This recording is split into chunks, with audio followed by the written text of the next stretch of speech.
हुकूमत ने अवाम को रिलीफ देते हुए पेट्रोलियम मसनूआत की कीमतों में बड़ी कमी का ऐलान कर दिया है। पेट्रोलियम मसनूआत में कमी के हवाले से सिंध असम्बली में जमात इस्लामी के पार्लिमानी लीडर मोहम्मद फारूक का कहना है कि पेट्रोलियम मसनूआत की कीमतों में कमी का फ़ायदा आवाम तक पहुँचना चाहिए। ट्रांसपोर्ट और अशिया खुरोनोश में भी कमी होनी चाहिए। इस हवाले से मज़ीद तफसीलात जानते हैं कराची से मंजर रिजवी की रिपोर्ट में।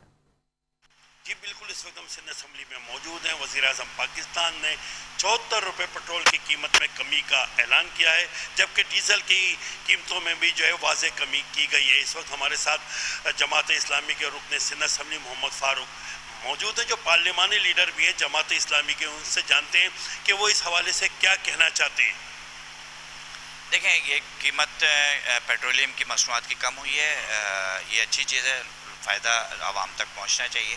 लेकिन इसको मैं समझता हूँ कि मज़ीद अभी इसके अंदर गुंजाइश है, तो मज़ीद गुंजाइश निकालें, क्योंकि आलमी मंडी के अंदर कीमतें एकदम से जो है वो नीचे आई हैं और डायरेक्ट नीचे आई हैं, थोड़ी थोड़ी करके नहीं आई हैं। तो लेवी को कम करें, जो टैक्स नेट के अंदर लोग नहीं आते, वो शहरी नहीं आते, उनसे भी आप टैक्स वसूल कर रहे हैं हर लीटर पेट्रोल के ऊपर, तो इसके अंदर मज़ीद कमी की गुंजाइश है। एक तो ये करें, दूसरी चीज़ ये है कि इसको जो है वो 225 पे लाके इसको मुंजमद करें, इस प्राइस को लॉक करें, ताकि लोगों को इत्मीनान हासिल हो कि प्राइस जो है ऊपर नीचे नहीं होगी। तीसरी चीज़ ये कि प्राइस जो बढ़ी थी पेट्रोलियम की, डीज़ल और पेट्रोल की वजह से जो महंगाई हुई थी, किराए बढ़े थे, ट्रांसपोर्ट पे जब किराया बढ़ता है तो हर चीज़ पे उसका इफ़ेक्ट आता है।